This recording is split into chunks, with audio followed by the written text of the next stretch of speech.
तो लास्ट वाले क्लास में प्लेन मिरर के बारे में डिस्कस किया था हम लोगों ने कि प्लेन मिरर में इमेजेस कैसे बनती हैं, राइट।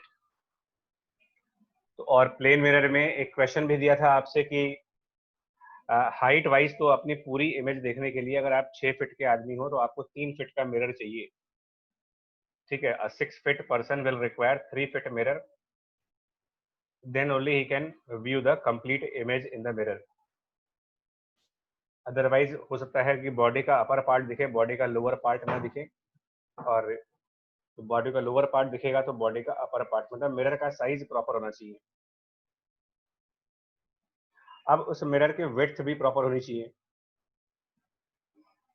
ठीक है। मिरर के विड्थ, तो वो मेरा क्वेश्चन था आपसे कि क्या होना चाहिए। W/4 उसका आंसर दिया था, बट आप लोगों ने उसका रिस्पॉन्ड किया नहीं, किसी ने भी उसका आंसर अभी तक हमको भेजा नहीं है। तो मैं अभी भी इसको डिस्कस नहीं करूंगा जब तक तुम्हारी तरफ से वर्किंग नहीं आएगी। चाहे गलत वर्किंग ही भेजो, बट तुम लोग को वर्किंग भेजनी है उसकी, उसके बाद मैं आगे बढ़ूंगा, ठीक है। आज हम लोग बात करेंगे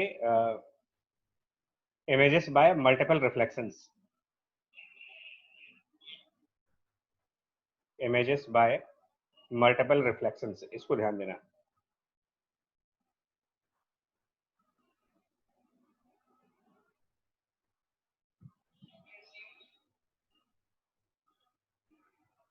इमेजेस बाय मल्टीपल रिफ्लेक्शंस का क्या मतलब है, देखो।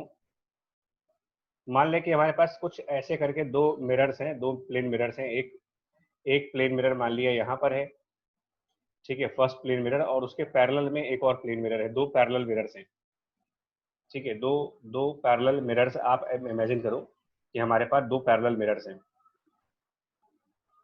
तो इसको हम अपना मिरर नंबर 1 कह रहे हैं, ये मिरर 1 है और ये मिरर 2 है, टू पैरेलल मिरर्स।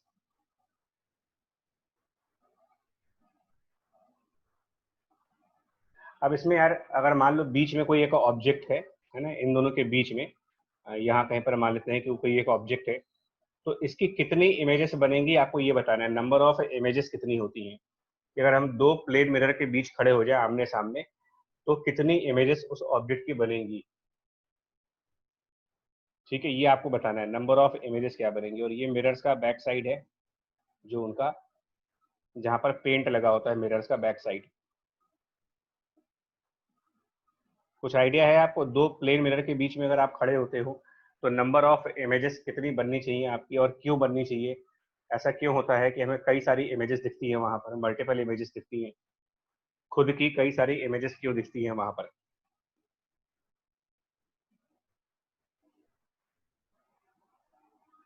देखो जी क्यों होगा, तो उसके लिए ना पहले मैं एक लाइन ड्रॉ करूंगा। सबसे पहले मैं एक लाइन ड्रॉ करूंगा जो कि ऑब्जेक्ट से पास करेगा, ठीक है, एक लाइन जो ऑब्जेक्ट से पास करेगा। देन इसमें आप रे डायग्राम देखो कैसे बनेगा, रे डायग्राम, ठीक है। रे डायग्राम पर फॉलो करिएगा। सबसे पहले ऑब्जेक्ट से कोई एक रे मिरर 1 पे गया, सबसे पहले कोई एक रे ऑब्जेक्ट से निकल करके मिरर 1 पे गया, और वहां से वो रिफ्लेक्ट करके मिरर 2 पर आ गया, मिरर 2 पे, ठीक है।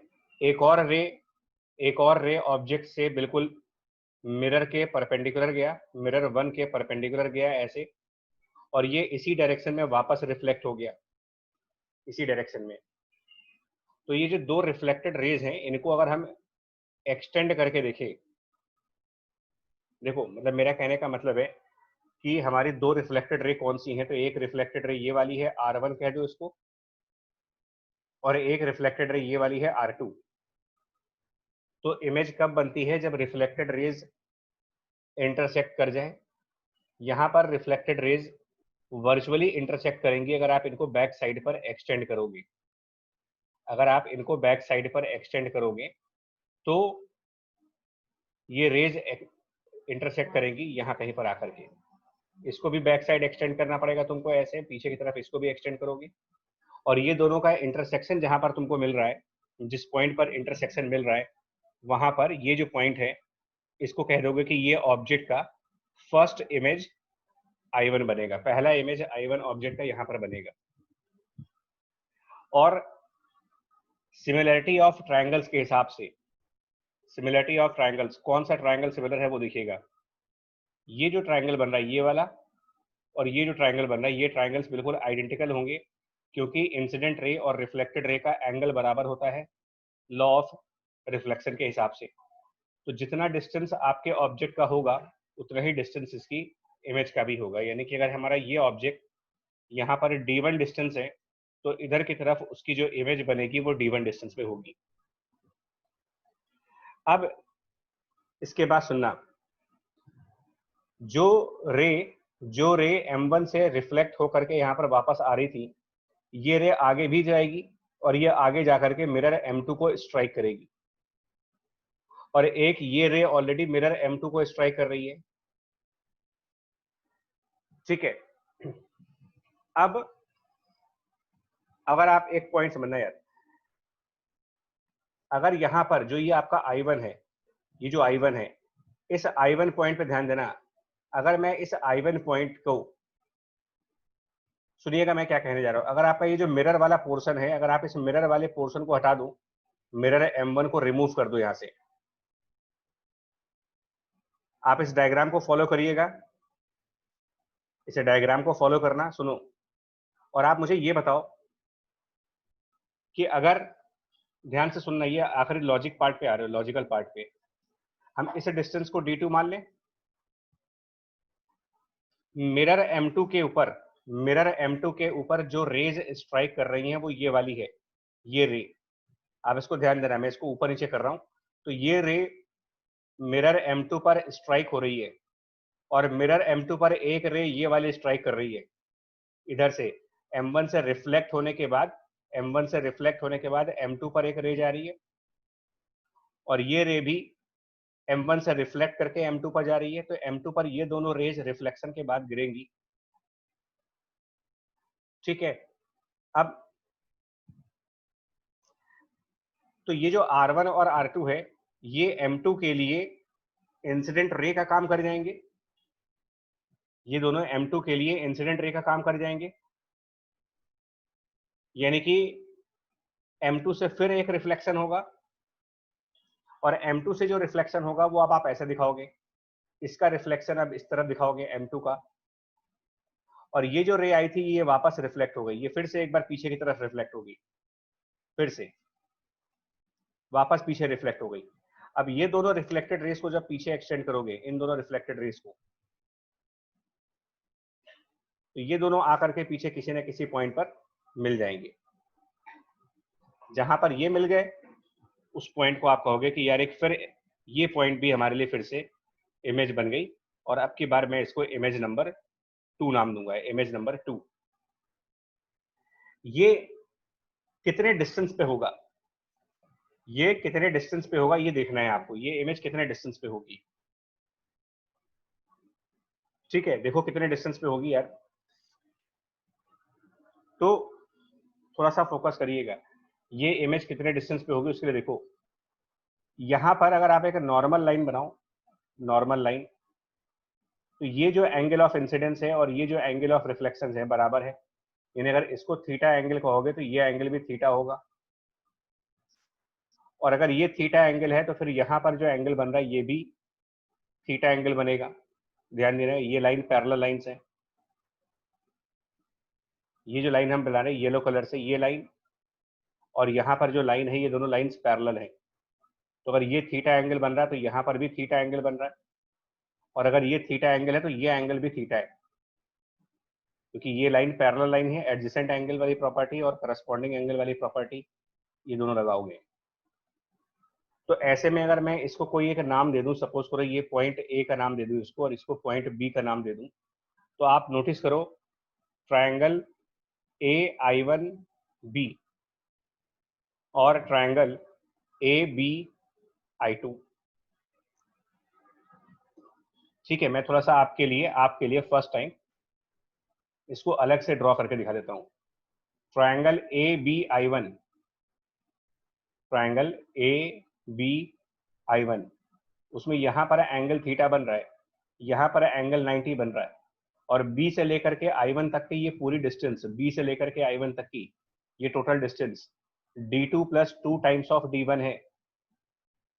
और हमारे पास दूसरा ट्राइंगल कौन सा बन रहा है वो देखो, सेकंड ट्राइंगल। सेकंड ट्राइंगल आपके पास बन रहा है ABI2, जिसमें ये एंगल थीटा बन रहा है, ये 90 बन रहा है। अब आप बताओ, दोनों में एक एक एंगल कॉमन हो गए, इधर भी एक थीटा एंगल है, इधर भी एक थीटा एंगल है, इसमें भी एक 90 डिग्री बन रहा है, इसके अंदर भी एक 90 डिग्री बन रहा है, ए बी इसके अंदर कॉमन साइड है। तो क्या लगाओगे, इन दोनों ट्राइंगल्स में कौन सी प्रॉपर्टी यूज हो रही है?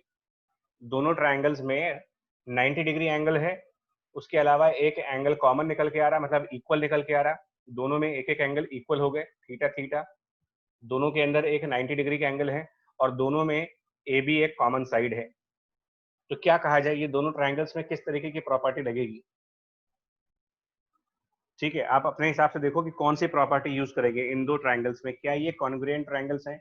क्या इनके बीच में कॉन्ग्रुएंसी होल्ड कर रही है? Are they congruent triangles?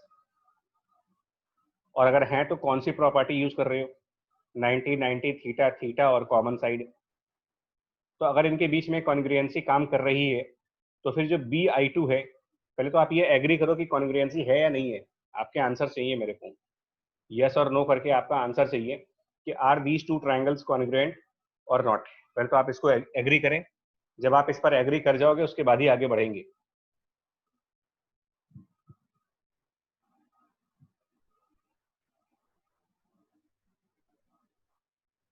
हाँ, आपकी जब तक कंफर्मेशन नहीं आएगी तब तक इसको आगे नहीं कंटिन्यू नहीं करेंगे। तो काफी लोगों की तो आ गई है, प्रवीण की। कुछ प्रॉपर्टी बतानी पड़ेगी, ये ऐसे एस वाली प्रॉपर्टी है, एस एस ए वाली प्रॉपर्टी, कौन सी प्रॉपर्टी है ये, जिस कौन सी प्रॉपर्टी से आप ये कह रहे हो कि ये कॉन्ग्रुएंट ट्राइंगल्स है? ए एस वाली, ठीक है। एंगल एंगल साइड वाली प्रॉपर्टी चल रही है, ठीक है, बिल्कुल सही है। तो अब सुनिएगा, इस हिसाब से जो BI2 डिस्टेंस है ये हो जाएगा आपके लिए D2 plus 2 times of D1। अब ठीक है, ये हो गया, यानी कि ये डिस्टेंस आपकी सॉल्व होकर के आ जाएगी D2 plus 2 times of D1। आगे देखो, आगे देखिएगा जरा।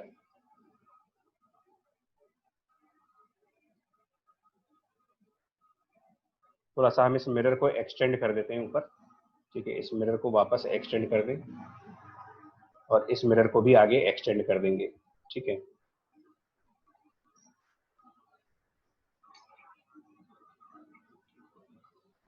और अभी मैं समझा रहा हूँ मिरर को एक्सटेंड करने का पर्पस क्या है मेरा। अच्छा, अब हम लोग क्या करेंगे देखो, ये जो रे है, फिर से देखिएगा, ये रे, ये रे जो मिरर M2 से रिफ्लेक्ट हुई है, अब ये आगे जा करके, यही रे आगे जा करके मिरर M1 को स्ट्राइक करेगी। जो रे M2 से रिफ्लेक्ट होगी ये आगे जाएगी और आगे जा करके मिरर M1 पर दोबारा स्ट्राइक कर जाएगी।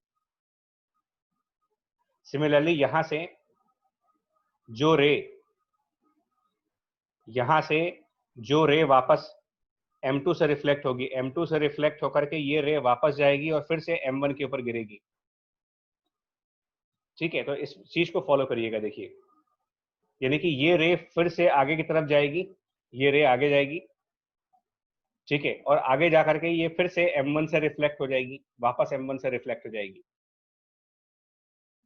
और एक रे जो यहां पर वापस आएगी ये फिर से रिफ्लेक्ट होगी और ये रिफ्लेक्ट करके फिर इसी लाइन पे आ जाएगी। अब आप क्या करोगे, इस रिफ्लेक्टेड रे को बैक साइड लाओगे, ये जो रिफ्लेक्टेड रे है इसको एक्सटेंड करोगे बैक साइड पर, और इसको जब बैक साइड एक्सटेंड करोगे तो ये भी कहीं ना कहीं आकर के इस लाइन को कट करेगा कहीं ना कहीं, और जहां पर भी ये इस लाइन को कट करेगा उसको हम कह देंगे कि ये हमारी फिर से एक और इमेज बन गई है, एक और इमेज बन गई, ठीक है जी। इसको बैक साइड पर एक्सटेंड करते जा रहे हैं और बैक साइड एक्सटेंड करके यहाँ कहीं पर एक और इमेज बन गई I3। अब आप एक काम करो, इसको मैं नया नाम देता हूँ, इसको मैं पॉइंट C का नाम दे देते हैं, और फिर से पिछले वाले मेथड के तरीके से यहाँ पर जब आप एक लाइन नॉर्मल की ड्रॉ करोगे तो ये एंगल और ये एंगल लॉ ऑफ रिफ्लेक्शन से बराबर होंगे, यानी कि बीटा एंगल और बीटा एंगल। अब आप कौन से दो ट्राइंगल्स चूज करेंगे, ध्यान दीजिएगा। इसको हम कोई नाम देंगे, यहाँ पर इसको हम कोई D पॉइंट का नाम दे देते हैं, यहाँ पर D पॉइंट है। तो आपका ट्राइंगल अब की बार जो कंसिडर होगा वो ये होगा, ट्रायंगल सी डी I3, और दूसरा ट्रायंगल जो कंसिडर करेंगे वो कौन सा होगा? ट्रायंगल सी डी और I2। चेक करना जरा, प्रॉपर्टीज कौन सी लग रही है, ध्यान दीजिएगा। यहां पर अगर आपका बीटा एंगल बन रहा है तो ये एंगल, इनफैक्ट ये बीटा नहीं होगा, अगर आप ध्यान से देखो तो बीटा की वैल्यू थीटा के बराबर ही होगी। ये आप प्रूफ करो पहले कि बीटा और थीटा में फर्क नहीं होगा। Beta is actually equal to theta. देखिए कहां से होगा ये जो लाइन यहां पर दिखाई जा रही है, ये लाइन आगे जाकर के ऐसे जा रही है, तो ऑल्टरनेट एंगल्स के हिसाब से चलोगे अगर आप पैरेलल लाइन, क्योंकि ये जो लाइन यहां पर है, ये लाइन, और ये जो लाइन यहां पर देख रहे हो, ये लाइन पैरेलल लाइन से, उस हिसाब से बीटा की वैल्यू थीटा के बराबर ही होगी। जहां पर डाउट होगा बता देना आप लोग।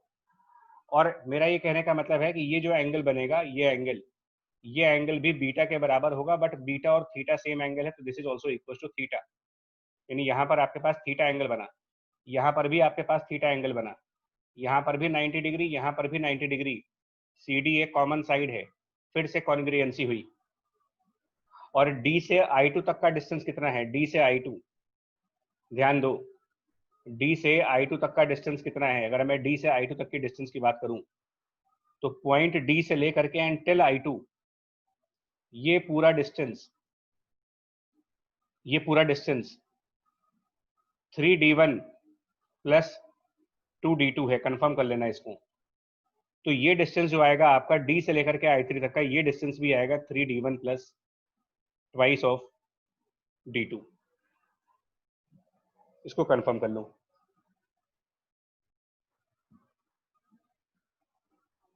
एग्रीड हो आप? यहां तक, इस पॉइंट तक एग्री कर रहे हो आप सभी लोग? क्योंकि ये सिलसिला चलेगा यार, ये सिलसिला खत्म नहीं होगा, ये प्रोसेस चलता रहेगा। बट हम लोग को एक पैटर्न समझना है कि क्या पैटर्न बन रहा है, हमें इस पैटर्न को एनालाइज करना है। तो अगर आप एक पैटर्न को समझ पा रहे हो कि क्या हुआ, तो मुझे बताओ, मैं उसका आंसर आगे बढ़ूं। सबसे पहला रिफ्लेक्शन मैंने यहां पर लिया, this is the first reflection, then we have second reflection, and then we have third reflection. और इसको और आगे कंटिन्यू करेंगे तो fourth reflection, fifth reflection, sixth reflection, ऐसे करके चलता जाएगा। ये कभी खत्म नहीं होगा, ये कभी भी खत्म नहीं होगा। ठीक है, ये चीज कभी भी खत्म नहीं होगी। हाँ, हमारे में से कुछ लोग ये सोच सकते हैं कि क्यों नहीं खत्म होगी, ऊपर जा करके तो मिरर खत्म हो जाएगा। कुछ लोग ये सोच सकते हैं कि ऊपर मिरर तो है नहीं। कुछ लोग के माइंड में ये पिक्चर आती है कि यार ये कैसे हो जाएगा, ये जो रे है वो इसको देखते हैं कि ये रे जो जा रही है, अब यहाँ तो कोई मिरर ही नहीं है ऊपर, जहाँ पैरेलल वर्ल्ड लिखा है मैंने, पैरेलल के ऊपर तो कोई मिरर है ही नहीं। तो आप मेरा पिछला लेक्चर याद करो, क्या एक इमेज के फॉर्म होने में सिर्फ दो ही रे का कंट्रीब्यूशन होता है? क्या एक इमेज जब बनती है मिरर से तो सिर्फ दो ही रे दिखाते हो? देखिए नेक्स्ट पेज पर आप, क्यों मेरा पिछला वाला लेक्चर इंपॉर्टेंट है आपके लिए। अब हम लोगों ने क्या कहा था कि अगर एक मिरर है मान लो, ठीक है, इसको हम अपना मिरर मान लें, तो किस तरीके से इमेजेस बनती थी वो आप लोग को देखो, किस तरीके से इमेजेस बनती थी वो आपको दिखाते हैं। मान लीजिए आपके पास यहाँ पर पॉइंट था, यहाँ पर, इसको हमने अपना ऑब्जेक्ट माना, तो हम लोगों ने इसकी रे डायग्राम्स कैसे बनाई थी? रे डायग्राम्स क्या किया था? सबसे पहले हमने एक रे बिल्कुल स्ट्रेट दिखाई, और फिर हमने कहा कि ये वापस रिफ्लेक्ट हो गई।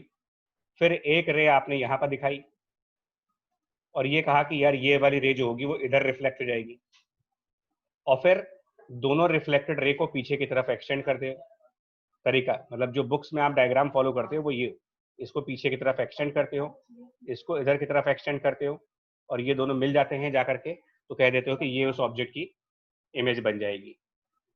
बट ये सिर्फ कॉपी के ऊपर, मतलब पेपर के ऊपर दिखाने का तरीका है यार। इसमें आपने दो ही रे कंसिडर की हैं, रे नंबर 1 और रे नंबर 2। इसका ये मतलब नहीं है कि दो के अलावा रे निकलेगी नहीं, रेस तो और भी निकलेंगी, और भी रेज होंगी। इधर भी एक रे आएगी, ये रे भी रिफ्लेक्ट होगी, एक और रे आएगी इधर, ये भी रिफ्लेक्ट होगा, एक और रे आएगी, मतलब आपसे पिछली बार भी मैंने कहा था कि इनफाइनाइट नंबर ऑफ रेज होती हैं, इनफाइनाइट नंबर ऑफ रेज, और इनफाइनाइट नंबर ऑफ रेज जो रिफ्लेक्ट होती हैं, अगर हम उन सब को पीछे की तरफ बढ़ाएं, उन सब को, तो ये सब जाकर के उसी पॉइंट पर इमेज कंट्रीब्यूट करती हैं। सबका इमेज कंट्रीब्यूशन सेम पॉइंट पर आएगा, ऐसा नहीं है कि सब अलग अलग जगह पर इमेज बनाएंगे, they all form image at the same place.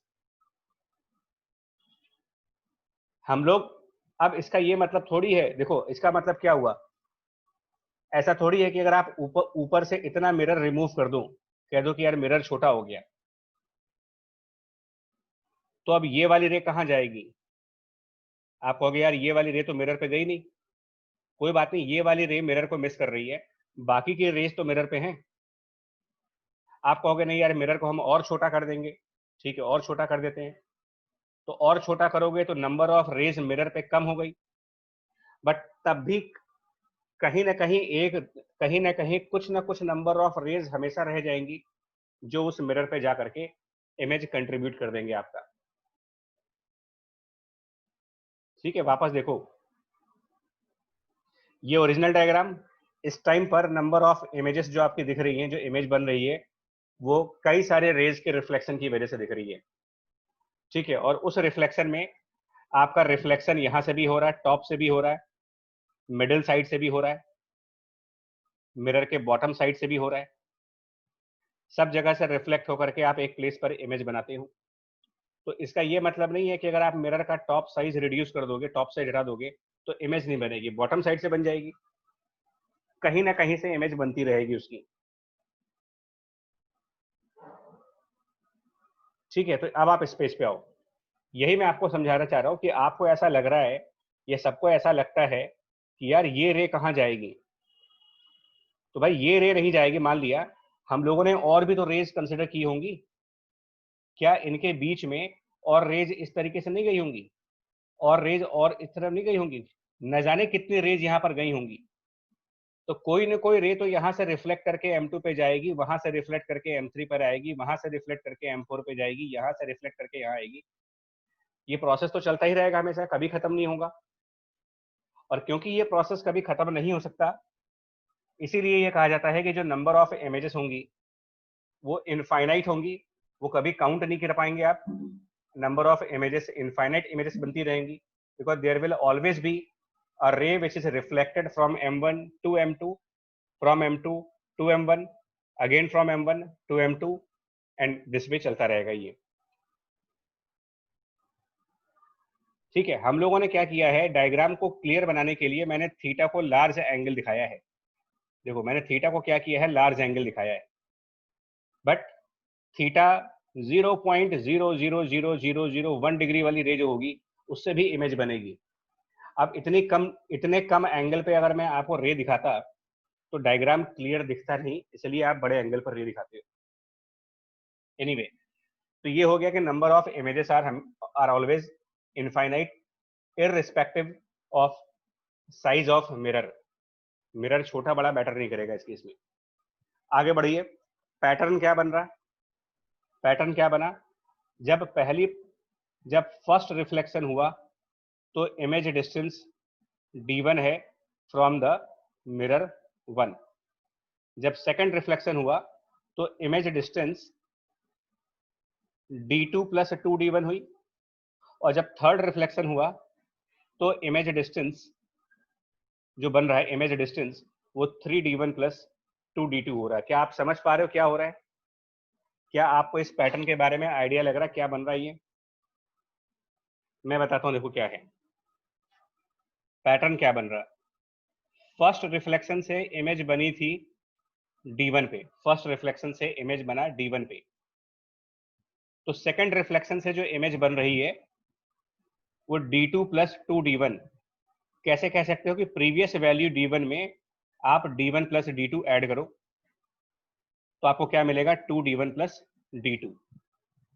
अब d1 plus d1 plus d2 में एक बार और d1 प्लस d2 ऐड करो, क्या बन जाएगा ये? फिर से ये पहला हो गया, फर्स्ट वाला। पैटर्न समझना, पैटर्न मैं बार बार कह रहा हूं बच्चा, आपको पैटर्न समझना पड़ेगा। पहले रिफ्लेक्शन से इमेज बना D1 पे, दूसरे रिफ्लेक्शन से इमेज बना D1 प्लस D2 उसमें ऐड कर दिया। अब सेकंड वाले से जो आंसर आया उसमें फिर से D1 प्लस D2 ऐड कर दिया फिर से, तो क्या बन जाएगा 3D1 प्लस 2D2, वो ये आंसर आ गया 3D1 प्लस 2D2। तो चौथे रिफ्लेक्शन से जो इमेज बनेगी आप समझ जाओ क्या होगा। आप पहले वाले रिफ्लेक्शन को देख लो, फर्स्ट रिफ्लेक्शन देख लो, उसके बाद अगले वाले रिफ्लेक्शन की जो डिस्टेंस आएगी वो प्रीवियस वाले में D1 प्लस D2 ऐड करते चले जाओ। अच्छा, इस केस में हमने पहला रिफ्लेक्शन जो लिया है वो मिरर M1 पर लिया है। अब आप इस पूरी कहानी को नेक्स्ट पेज पे देखो, पूरे प्रोसेस को नेक्स्ट पेज पे देख के बताना क्या आंसर आना चाहिए। अगर बात समझ में आ जाए तो बताना मुझे। अगर आपको ये मेरी पूरी बात समझ में आ जाए कि ठीक है पैटर्न ये बनेगा, तो बताना जरूर कि क्या आपको अच्छा लगा या नहीं लगा। ठीक है जी, कंफर्म करिएगा इस चीज को। कि ये हमने कहा कि हमारे पास मिरर्स हो गए, पैरेलल मिरर्स, और ठीक है इस तरीके से हमारे पास पैरेलल मिरर्स M2 और M1 हो गए, और यहाँ कहीं पर मेरा ऑब्जेक्ट है। ठीक है, मैं एक लाइन ड्रॉ कर देता हूँ जो ऑब्जेक्ट से होते हुए जाएगी। ये वो लाइन होती है जिसके ऊपर सारी इमेजेस बनती हैं। All images will be on this line. और कैसे दिखाएंगे वो दिखेगा, ध्यान से, बहुत ध्यान से। यहां पर एक रे गई, इसको पीछे बढ़ाया, यहां से रिफ्लेक्ट हुआ, यहां से रिफ्लेक्ट हुआ, ऐसे करके चलता चला जाएगा, फिर एक रिफ्लेक्शन होगा। ठीक है, ये वाला रिफ्लेक्शन जो आप दिखा रहे हो, ये इस तरीके से जो रिफ्लेक्शन हो रहा है ये मिरर M1 से हो रहा है, मिरर M1 से। All these reflections are from mirror M1। अब मैं इनकी इमेजेस को दिखाऊंगा, ध्यान से बताइएगा। सबसे पहले इस रे को जब पीछे बढ़ाओगे, आप ये डिस्टेंस D1 मानना, ये D2, तो पहला रिफ्लेक्शन था तो यहाँ पर डिस्टेंस D1 आएगी, ये पहले इमेज की। फिर दूसरा रिफ्लेक्शन यहाँ पर हो रहा है, इसको जब पीछे बढ़ाएंगे तो यहाँ पे जो डिस्टेंस बनेगी आपकी I2 की, ये हम लोगों ने प्रूफ कर दिया कि ये डिस्टेंस आपकी आएगी पहले वाले का D1, और उसमें फिर से D1 प्लस D2 ऐड कर देंगे। फिर तीसरा रिफ्लेक्शन हुआ, इसको बैक साइड लेके आओ, थर्ड रिफ्लेक्शन को बैक साइड लेके आओ, ये आपका I3 हो गया। ये डिस्टेंस कितना होगा यहाँ से, तो इसके पहले वाले का जो डिस्टेंस था वो D1 प्लस D2, और उसमें फिर से D1 प्लस D2 ऐड कर दूंगा। चौथा रिफ्लेक्शन पीछे की तरफ गए, यहाँ पर I4, और ये डिस्टेंस I4 वाली डिस्टेंस,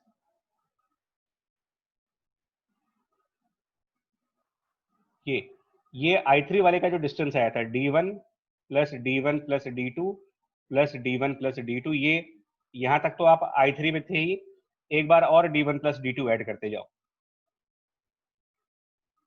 समझ आ रहा है आपको? इस तरीके से पैटर्न चलेगा। तो ऐसे, अच्छा ये हुआ उस रे के लिए जिस रे का रिफ्लेक्शन पहले M1 पर हुआ है, जो रे पहले M1 पर रिफ्लेक्ट हुई है वहां से हुआ ये चीज।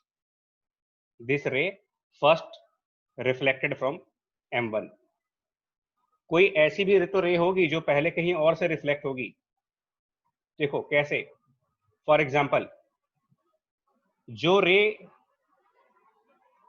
रे पहले M2 से रिफ्लेक्ट होगी, फर्स्ट M2 से जब रिफ्लेक्ट होगी, उसके बाद M1 से रिफ्लेक्ट होगी, फिर M1 से M2 पर, फिर M2 से M1 पर, फिर M1 से M2 पर, ये सिलसिला चलेगा। तो इस प्रोसेस में क्या होगा, जब ये वाले रिफ्लेक्शंस होंगे, जब ये रिफ्लेक्शंस होंगी तो आप इसके अंदर भी देखो क्या बनेगा, समझिएगा। जो M2 से रिफ्लेक्ट हुआ उसको पीछे बढ़ाओ, एक और इमेज, इसको I5 का नाम दे दूं, ये डिस्टेंस D2 होगा डायरेक्ट। फिर जो इसके बाद वाला रिफ्लेक्शन होगा, अब इसके बाद वाले में क्या करोगे, इसको जब पीछे बढ़ाओगे तो ये डिस्टेंस, मान लो ये I6 है, तो ये डिस्टेंस इसके पहले वाले का डिस्टेंस था D2, और उसमें D1 प्लस D2 और ऐड करेंगे। फिर सेवेंथ वाले का जो रिफ्लेक्शन होगा, इसको जब पीछे बढ़ाओगे, इसको यहाँ लेके आओगे, तो ये डिस्टेंस, मतलब यहाँ से यहाँ तक का ये जो डिस्टेंस होगा, ये इसके पहले वाले का डिस्टेंस है D2 plus D1 plus D2, और उसमें फिर से D1 प्लस D2 ऐड करते जाओ। और इस तरीके से बच्चा अब आप लोग कंटिन्यू करो, इस तरीके से आप सारी इमेजेस बता सकते हो कहाँ कहाँ पर बनेंगी. यू कैन टेल वेयर वो, you can always find out the locations of all infinite number of images. All infinite images कहाँ कहाँ पर होंगी आप आसानी से बता सकते हो. ठीक है, मैं एक एग्जांपल इसका ना D1 D2 की जगह न्यूमेरिकल फॉर्म में लेके देखते हैं जल्दी से.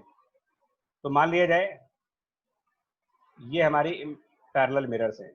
ठीक है, ये पैरेलल मिरर्स हो जाएंगी और ये वो लाइन होगी जिस लाइन पे मैं अपना ऑब्जेक्ट रखूंगा.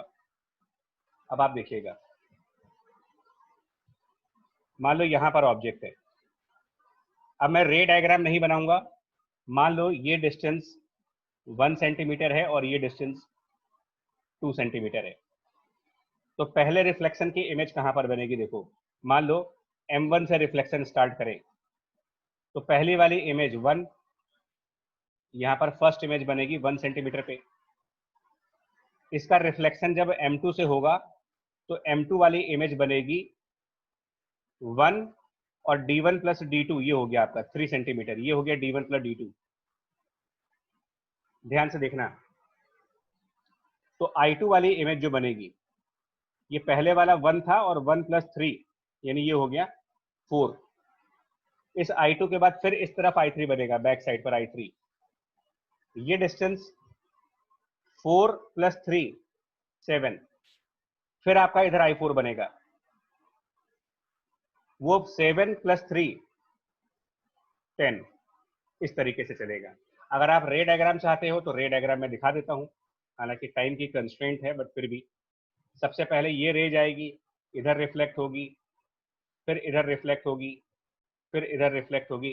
तो ये इस तरीके से इमेजेस बन रही हैं. अब कुछ रेज ऐसी होंगी जो पहले M2 पे जाएंगी, फिर M2 से इधर आएंगी, फिर इधर जाएंगी, फिर इधर आएंगी. तो उनकी इमेजेस कहाँ पर बनेंगी वो भी देख लो. उनकी इमेजेस कहाँ पे होंगी? तो जो ये वाली इमेज होगी इधर की तरफ I5, ये हो जाएगी 2 सेंटीमीटर पे. फिर 2 प्लस 3 5 यानी इधर वाली इमेज 5 सेंटीमीटर पे I6. फिर 5 प्लस 3 8 यानी इधर वाली इमेज 8 सेंटीमीटर पे I7. ये डिस्टेंस 8 सेंटीमीटर. फिर इधर वाली 8 प्लस 3 यानी कि 11 सेंटीमीटर I8.